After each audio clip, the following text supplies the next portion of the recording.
iPhone cameras have always been really good and Apple has been the best for video on smartphones, but this year in particular, Apple absolutely cooked with the iPhone 17 Pro and Pro Max camera system, and let's talk about it more in depth in this video. But before we get started, I just want to quickly mention and sort of acknowledge the amount of engagement that we've been getting on the channel. It's absolutely insane, so thank you for all of that.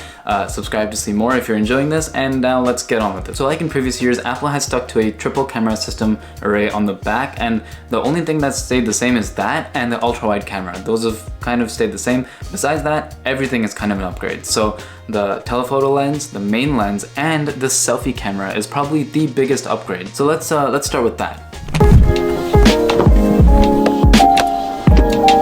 And this isn't just any upgrade with the selfie camera, it's a quantitative and qualitative upgrade. Let me explain.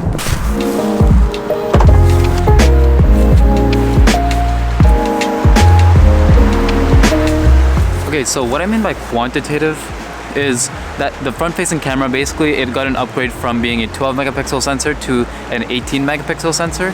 That's pretty good. It gives more detail, more resolution, all that kind of stuff. You can zoom in a bit further and get more detail basically, which is a good upgrade. But what I mean by qualitative is that now instead of being a rectangular sensor, it is a square sensor, which means that you can shoot in OpenGate. Now for the average user, what that means is you can switch between portrait and landscape without having to rotate your phone or anything like that. So that's a really handy feature, because think about it, there's a few benefits to this. One being that obviously you don't have to keep rotating your phone if you want to shoot in landscape and like portrait and whatever. You don't have to rotate your phone. So that's one obvious benefit. But the other obvious benefit is that when you have it in portrait mode, you can just tap this and it'll be like that, and the camera is very much aligned with the viewfinder. So for those of you who like looking into the viewfinder instead of the lens, which is super annoying by the way, this kind of helps with that a little bit. So that's the second benefit. And the third benefit is that it's a much bigger sensor, which means that there's a lot more light coming into the sensor, which means that you'll have better low light video, as well as much better like balanced video in general, even in like bright lighting situations like this. So that's definitely a good step up for the selfie camera for average users and for pro users. But we'll get to the pro user settings in a bit.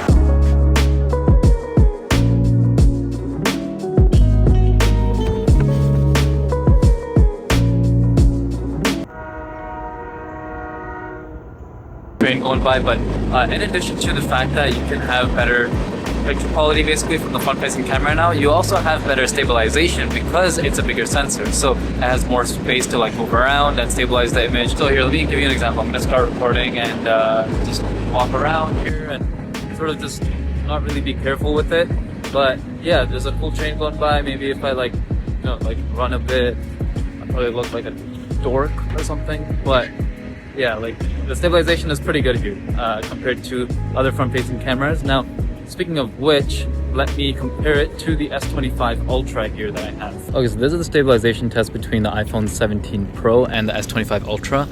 You can see that the 17 Pro is not only wider, but also more stable compared to the S25 Ultra. The S25 Ultra is a little more punched in, a little zoomed in, but it's also a little less stable. If there's any stability, it's from the like EIS, electronic image stabilization. So what do you guys think, S25 Ultra or iPhone 17 Pro? Let me know in the comments down below.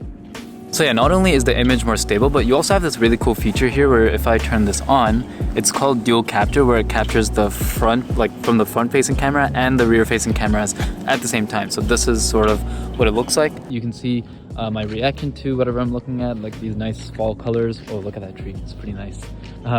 And you can see what I'm showing. I can even switch between the three lenses on the back. So yeah, it is pretty helpful to have that kind of control over your camera. Now, I know Android's had this for a while, so let's just try and do that with the S25 Ultra. Okay, so again, this is a test between the iPhone 17 Pro's new feature called Dual Record, where you can record with the front-facing camera and the rear-facing camera at the same time, and the S25's same feature, Dual Record, where you can record with the front-facing camera and rear-facing camera. But I do see one limitation with the S25 Ultra, which is that you can't switch between lenses on while you're recording. So I can't really switch. But with the iPhone, I can go wide, I can go 1 times, I can go 2 times crop, I can go 4 times, which I don't think actually changes the lens. That's one limitation of the S25 Ultra. But what do you think? Let me know how the colors are, how the stabilization is on both, and Yeah, let me know in the comments down below what you guys think. I'm pretty sure dual record could have been introduced in the iPhone way back when. It's just a software feature that you can enable, but it's cool to see it on this iPhone here with the new and updated selfie camera, so that's cool. But now why don't we talk about the big three on the back, one of which hasn't changed, but the other two got somewhat of an upgrade. So let's talk about these big three lenses on the iPhone 17 Pro.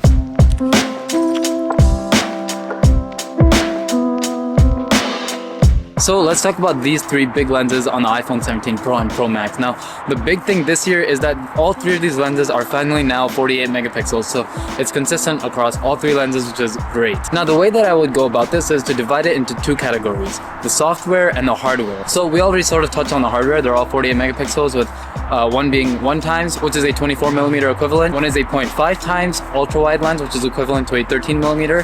And one is a 4 times lens, which is equivalent to like 100 millimeters or something, but it also has an optical zoom, which is just punching into that 48 megapixel sensor, and that goes up to like 120 or something like that millimeters, or 130 millimeters. So what's cool about that lens is that you can use that lens to get those like really cool what I see versus what my camera sees. So the hardware is solid, but so is the software. So in years past, Apple introduced like ProRAW and ProRes and all that kind of stuff, log video, but this year Apple introduced two big things. That is OpenGate video and ProRes RAW.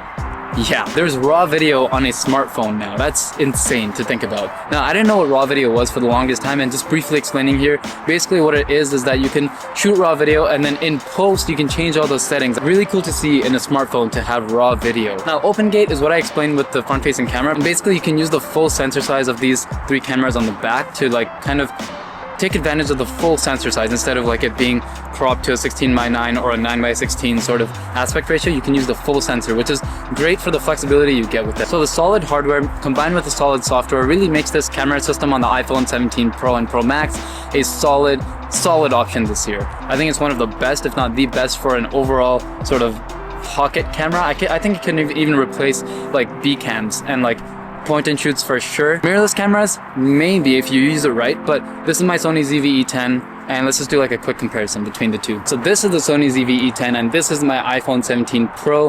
Which one do you like? Let me know in the comments down below. I'm assuming that this is like the Sony ZV-E10 is better, but this is definitely passable, and it fits in your pocket. What more do you need? So yeah, solid camera system on the front and the back on these new iPhone 17 Pro and Pro Max devices. Apple outdid themselves somehow this year. This is basically the best camera system that can fit in your pocket, whether it's for photos or videos. You can go ahead and appreciate it, whether you're the average consumer or like a nerd or a pro user, just like a lot of you out there. So Apple absolutely cooked with the iPhone 17 Pro and Pro Max cameras, and these three lenses as well as the lens on the front, they are absolutely more than capable to get anything from casual videos and photos to even professional level videos and photos done, especially with ProRes RAW and RAW photos that was introduced a few years back.